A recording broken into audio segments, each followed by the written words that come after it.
ഉരുൾപൊട്ടലുണ്ടായ കോഴിക്കോട് വിലങ്ങാട്ടെ പുനരധിവാസ പ്രവർത്തനം ആരംഭിക്കാത്തതിലും റവന്യൂ വകുപ്പ് പുറത്തിറക്കിയ പട്ടികയിൽ നിന്ന് അർഹതയുള്ളവരെ ഒഴിവാക്കിയതിലും പ്രതിഷേധം ശക്തമാക്കി കോൺഗ്രസ്. വിലങ്ങാടിനോട് ചെയ്തത് അവഗണനയാണെന്നും അത് തിരുത്താൻ സർക്കാർ തയ്യാറാകണമെന്നും ഷാഫി പറമ്പിൽ MP പറഞ്ഞു.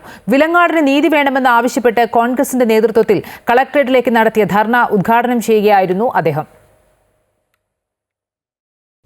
വിലങ്ങാടെ 313 കുടുംബങ്ങൾ സുരക്ഷിതമല്ലാതെയാണ് കഴിയുന്നതെന്നും ഇവരെ അടിയന്തരമായി പുനരധിവസിപ്പിച്ചില്ലെങ്കിൽ അടുത്ത മഴക്കാലത്ത് വീണ്ടും ദുരന്തമുണ്ടാകാൻ സാധ്യതയുണ്ടെന്നും കളക്ടർ നിയോഗിച്ച വിദഗ്ധ തലങ്ങളിലുള്ള ഉദ്യോഗസ്ഥ സംഘം റിപ്പോർട്ട് നൽകിയിരുന്നു. എന്നാൽ ഉരുൾപൊട്ടലിൽ വീടുകളില്ലാതായ 53 പേരെ പോലും പുനരധിവസിപ്പിക്കാൻ സർക്കാരിനായിട്ടില്ല. കൂടാതെ റവന്യൂ വകുപ്പ് പുറത്തിറക്കിയ പട്ടികയിലും അർഹതപ്പെട്ടവരില്ല. ഇത്തരത്തിൽ അനീതി തുടർന്ന് സർക്കാരിനെതിരെ പ്രതിഷേധിക്കുകയാണ് വിലങ്ങാടുകാരും കോൺഗ്രസും.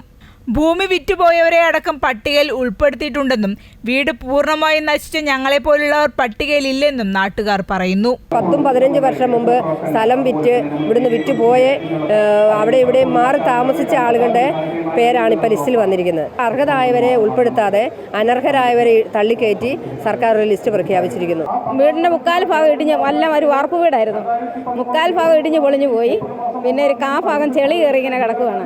ഞങ്ങൾ പിന്നെ ഞങ്ങളുടെ പരിചയത്തിലുള്ള ഒരാളുടെ വീട്ടിൽ വാടകയ്ക്കാണ് ഇപ്പം താമസിക്കുന്നത്. വിലങ്ങാടിനെ അവഗണിക്കാനാണ് തീരുമാനമെങ്കിൽ അവരെ ചേർത്ത് പിടിക്കുമെന്നും സർക്കാരിന്റെ അനുമതിയില്ലാതെ UDF 20 വീടുകൾ വിലങ്ങാട്ടുകാർക്ക് നൽകുമെന്നും ഷാഫി പറമ്പിൽ MP പറഞ്ഞു. പുനരധിവാസ കാര്യത്തിൽ വിലങ്ങാടിനോട് തികഞ്ഞ അവഗണനയാണ്. ആ അവഗണന അംഗീകരിക്കാൻ കഴിയില്ല എന്നുള്ളതാണ്. ഇനി സർക്കാരിനെ കാത്തു നിൽക്കുന്നില്ല.